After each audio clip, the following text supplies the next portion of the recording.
시청자 여러분 안녕하십니까. 한시의 스토킹 진행의 온인주입니다. 식사 맛있게 하시고 오셨죠? 오늘 11월의 마지막 거래일입니다. 참 마음 편하게 이번 달 마무리하고 싶은데 참 녹록지 않은 시장 분위기가 전개되고 있죠. 막판까지 이렇습니다. 트럼프 대통령의 홍콩 인권법 서명의 여파 남아있는 상태에서 한국은행이 경제 성장률 좀 낮추면서 그에 대한 우려감이 주식시장의 발목을 잡고 있습니다. 외국인들 참 줄기차게 파는데요. 과연 종목에 대해서는 어떤 대응 전략이 필요한 걸까요? 고민 있으신 분들 언제든지 저희에게 전화 문자 주시기 바랍니다.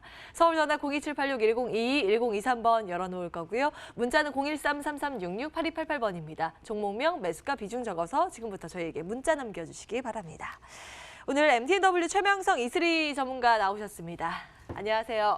네, 반갑습니다. 안녕하세요. 예. 아이고 생각보다 시장이 조금 전 처참하다 이렇게 표현을 하고 싶은데 너무 아쉬운 흐름이 나와요. 언제쯤 우리는 맘 편하게 주식 시장에 대응을 할 수 있을까요? 소장님 어떤 진단? 네, 제가 지난주부터 2주 전부터 말씀을 드렸죠.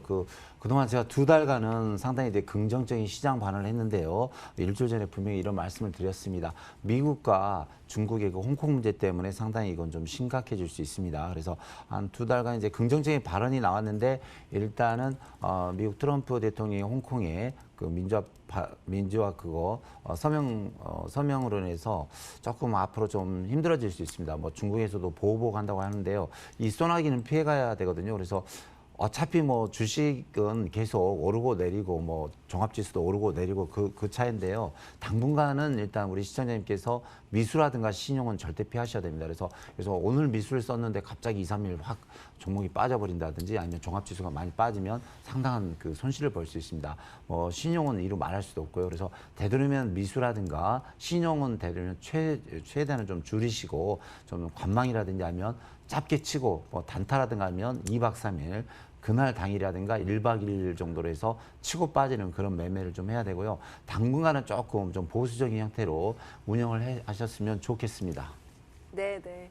어디 여행 가는 건 아니고 2박 3일이라 그러면 짧은 전략, 스윙 전략이나 매매, 트레이딩 전략 말씀을 해주신 거고요. 이슬이 전문가께서는 사실 시장 오를 때에도 조금 이제 불안한 시점이다 이렇게 계속 외치셨거든요. 지금 많이 빠져요. 어떻게 진단하고 계세요? 네, 우선적으로는 그 전부터 이제 계속 현금화를 조금 확대를 하셔라, 비중 확대를 하셔라라고 말씀드렸었는데, 이게 사실상 지금 앞서서도 이제 소장님께서 말씀을 잘 해주셨는데, 그렇습니다. 이게 정치적인 영역이기 때문에 사실상 저희가 뭐 이거를 전부 다 예견을 할 수가 없는 부분이기 때문에 항상 좀 조심해야 되지 않았었던 구간인가라는 생각이 조금 들겠고요.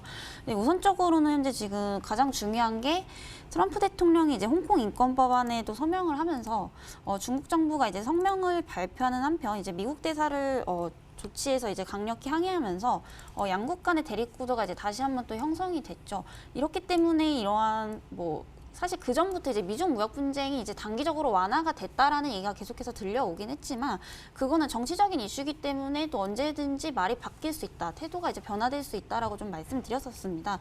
특히나 이제 한일 무역 갈등도 뭐 지소미아 연기에 대해서 계속해서 말이 나오고 있긴 하지만 그것조차도 또 언제 또한 불발될지 모르기 때문에 그러한 뭐 지정학적 리스크라든지 이러한 것들이 아직까지 계속 불확실성이 좀 잔존하다고 봅니다. 그래서 아직까지도 저는 현금 보유 비중을 계속해서 이제 확대하시는 게 좋다라고 좀 보겠고요. 특히나 이제 외국인 같은 경우에는 이제 16거래일 동안 계속해서 이제 순매도를 이어가고 있기 때문에 이제는 조금 피하셔야 되는 구간이 정말로 오지 않았나라는 생각을 조금 해보겠습니다. 네, 일단은 총체적으로 봤을 때는 정확하게 결과물로서 지금 불확실성만 남아있을 뿐 해결된 건 조금 아무것도 없기 때문에 여전히 보수적인 관점을 좀 유효하다고 보겠고요. 현금 보유는 무조건 60%에서 70% 이상은 조금 확대를 해주시는 게 좋다고 봅니다. 뭐 이러한 악재성들이 이제 12월에서 내년 상반기 때쯤에는 트럼프 재선 시기가 또 다가오면서 하나둘씩 해결이 될 거라고 좀 보는데요. 지금은 이제 시장 흐름도 조금 관망을 하시면서 지수가 어디까지 하락을 하고 변곡점을 틀어 나가는지 계속해서 이제 관망 태도를 유지하시는 게 좋다고 봅니다. 여전히 좀 보수적인 시각이 필요하다. 두 분 공통된 내용이었습니다. 그럼 어떤 종목을 좀 정리해야 되는 걸까요? 그 고민 지금부터 해보겠습니다. 한시의 스토킹 본격적으로 출발합니다.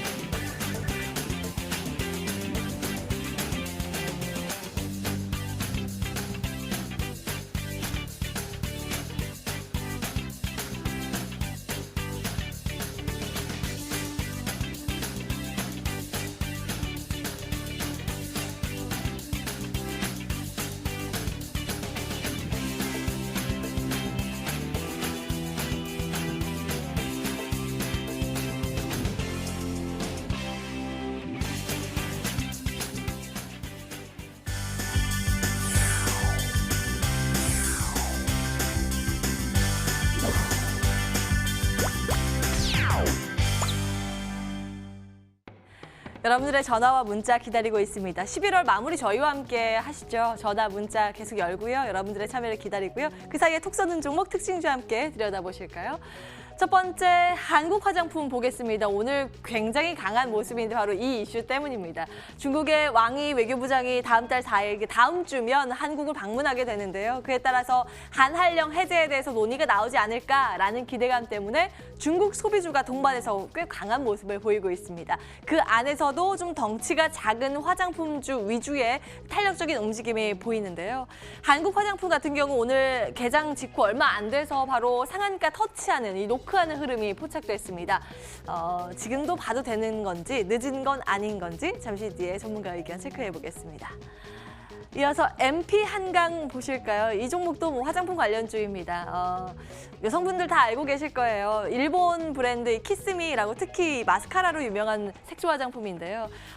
작년 4월에 키스미와 이 독점 공급 계약이 종료되면서 그에 대한 매출 빈자리가 발생했습니다. 그래서 실적 악화가 지속되는 움직임이었는데요. 다만 이 자리를 자체 브랜드인 릴리바이 레드 이 신제품인데 이 고성장세가 좀 메워주지 않을까라는 기대감이 형성되고 있습니다. 일단 오늘은 중국에 대한 기대감으로 함께 상승을 하고 있는데요. 이 종목 어떤 시각으로 바라봐야 되는 건지 잠시 뒤에 보다 구체적인 내용 챙겨보겠습니다. 세 번째, 나이스 평가 정보 보실까요? 정책 기대감이 오늘 주가에 반영되고 있습니다. 어제 들려온 내용인데요. 데이터 경제 활성화를 위해서 규제 체제를 정비하는 내용을 골자로 한 신용정보법 개정안이 정무위의 전체 회의에서 통과됐다는 소식이 전해지고 있습니다. 주가에도 어떠한 기대감으로 작용되는 몇몇 종목들이 보이는데요. 이 종목 같은 경우에 빅데이터 사업자로 또 수혜를 받을 것이다라는 어떤 증권가의 분석이 나오면서 시장 대비 견조한 상승세를 보이고 있습니다. 혹시 이 내용이 궁금하시다면 그리고 투자 전략 궁금하시다면 이 종목에 대해서 문자 지금부터 남겨주시기 바랍니다. 앞선 두 종목 투자 의견 확인을 해볼까요? 한국 화장품 먼저 보겠습니다. 최명성 소장님. 네.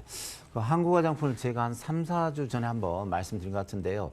이번에 이제 좋은 소식이 있었죠. 그래서 이제 중국의 외교부장, 그러니까 우리나라 같으면 이제 외무부 장관인데 왕이 그분이 이제 다음 주에 우리 한국에 내한을 한답니다. 그래서 그동안 이제 한국 화장품 관련주가 한국 화장품, 뭐 코리아나라든가 여러 가지 아모레치 등이 또 이제 여러 가지 중국의 행사도 이제 광군제 행사도 있고 여러 가지에서 좀 올라가다 좀 내렸어요. 근데 엄청난 이제 좋은 호재가 아닌가 이런 생각을 해봅니다. 그래서 오늘 엄청난 거래량가 올라서 상한가가 나오는데요. 잠시 좀 차트를 보면서 말씀드리겠습니다. 제가 한 3주 전에 이 부분에서 한번 말씀을 드린 것 같은데요. 좀 올랐다가 한 15% 올랐다가 눌렸는데 오늘 이제 최대 요 근래 들어서 한 700만 주가 터지면서 오늘 상한가를 갔습니다. 그래서 이제 현재 상한가를 완전 굳혔는데 좀 지수가 빠지면서 30% 20% 왔다 갔다 하는데요. 뭐 걱정하지 마시고요. 들고 가시면 될 것 같습니다. 그래서 주봉을 잠시 보시면 주봉 저항대가 약 13,500원, 14,000원대 있는데 여기까지 충분히 가리라 봅니다. 그래서 좀 중국과의 관계가 좀 개선이 되고 또 이번에 또 왕이 그 외교부장이 와서 또 나중에 또 시진핑 수석이 올 수도 있죠. 그래서 좀 긍정적인 방향으로 보시고요. 화장품주는 올해 들어서도 계속 매출과 영업이익이 늘어나고 있습니다. 그래서 실적 좋아지면서 그동안 많은 이제 하락가 올라서 이제 반등이 나온 시기니까 당분간은 좀 들고 가면서 이 한국 화장품 약 13,500원에서 14,000원까지 보면서 좀 들고 가시면서 대응하시면 좀 좋은 결과가 나오리라 생각이 듭니다. 네, 일단은 한국 화장품 고 의견, 보유 의견 체크해봤습니다. 이어서 MP 한강 볼까요? 일단 이 종목도 이제 화장품주 올라가면서 같이 올라가긴 하는데 탄력도가 다소 시간이 갈수록 둔화되고 있습니다. 이슬이 전문가님 어떤 평가세요? 네, 우선적으로는 이제 뭐 한국 화장품 제조나 한국 화장품에 비해서는 굉장히 조금 수급 흐름이 약한 편인데요. 일단은 그런 두 종목군들이 일단 섹터 전반적으로 수급이 굉장히 크게 들어왔기 때문에 앞으로도 굉장히 따라서 같이 올라갈 것 같습니다. 우선적으로는 보유 의견 좀 드리도록 하겠고요. 뭐 동사뿐이 아니라 지금 전반적으로 좀 큰 수급을 받고 있는 상황인데 오늘 급등 요인이 이제 그 중국 외교부 장관의 그 방한 소식이 좀 급등을 하고 있죠. 근데 오늘은 이제 일시적 이슈에서 올라가지만 그 전부터 이미 조금 한 차례씩 올라왔었습니다. 뭐 아모레 퍼시픽이 3분기 실적을 좀 어닝 서프라이즈를 달성을 하면서 이제 업계에 전반적으로 좀 큰 영향을 준 모습인데요. 사실상 3분기 어닝 서프라이즈를 달성했음에도 불구하고 이 지수가 조정을 계속해서 받는 상황 속에서 뭐 큰 탄력은 그때 동안 이제 받지 못했다라고 좀 생각이 됩니다. 그동안 이제 화장품주가 전체적으로 뭐 1년 동안 굉장히 좀 낙폭과대된 점이 없지 않아 있기 때문에 지금 현재 기술적 흐름과 업계의 그런 전체적인 수급 상황, 게다가 이제 그 아모레퍼시픽의 실적 역량까지 세 박자가 다 맞았기 때문에 오늘 이제 중국 그 외교부장의 이제 방한 이슈와 더불어서 좀 더 크게 상승 가능하지 않았나라는 생각도 조금 해보겠습니다. 뭐 2주 전에 급등 이후에 지금 현재 큰 조정을 주다가 오늘 다시 한번 급등이 나오면서 매수세가 조금 쏠렸기 때문에 뭐 충분히 추가 상승 가능하다고 보겠고요. 그동안 이제 기술적 과대 낙폭 구간과 이제 화장품 산업의 좀 총체적인 전망을 봤을 때도 앞으로 좀 발전 가능성이 굉장히 높습니다. 지속적으로 이제 뭐 여성의 경제활동 증가라든지 또 남성 화장품 시장의 확대 이런 부분들을 봤을 때는 지금 1년 동안 이 정도로 떨어진 거는 굉장히 조금 너무하다. 네, 너무 과대낙폭 되어 있다라고 봤을 때는 아직까지도 조금 신규 매수 진입도 가능하다라고 보고 있고요. 목표가는 우선적으로는 1차적으로는 1,300원까지 제시를 해드리고 손절가는 강력한 이제 지지 라인대인 950원대까지 제시를 해드리도록 하겠습니다. 네. MP 한강도 고 의견, 긍정적인 평가 내주셨습니다. 이렇게 특징주에 대한 추가 전략 모색해봤고요. 이제 여러분들 종목 고민 들여다봐야 될 텐데요. 지금 문자가 좀 안 오고 있대요. 여러분들 지금 문자 주시면 채택 확률 높다라는 말씀 드리면서 바로 상담 코너로 이어가겠습니다.